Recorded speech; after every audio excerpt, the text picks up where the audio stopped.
नमस्कार मंडळी, आज निघाली आपल्या महाराष्ट्राची आराध्य दैवत असलेल्या आई तुळजाभवानीचे दर्शन घ्यायला। त्यासाठी आम्ही कल्याण स्टेशनवरून सिद्धेश्वर एक्सप्रेस पकडली। जर तुम्हाला 5 ते 6 तासात तिकडे पोहोचायचंय तर आपली वंदे भारत आहे ना। सकाळी 7 वाजता आम्ही पोहोचलो सोलापूर स्टेशनला।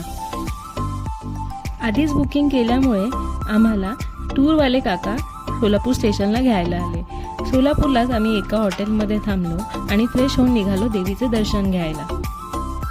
वीकेंड असल्यामुळे बरीच गर्दी होती। 1.5 तासात लाईनमध्ये थांबून फायनली आमचे दर्शन झाले आणि देवीला खणा ओटी भरली आणि मनातून एकच धून आली, आई तुळजाभवानी मातेचा उदो उदो। चला तर मंडळी, भेटूयात पुढील व्हिडिओमध्ये। आम्ही जाणार आहोत गाणगापूरला श्री दत्तगुरू महाराजांचे दर्शन घ्यायला आणि अक्कलकोटला स्वामी समर्थांचे दर्शन घ्यायला। माझे व्हिडिओ तुम्हाला आवडत असतील तर लाईक शेअर सबस्क्राईब करा। Okay, bye.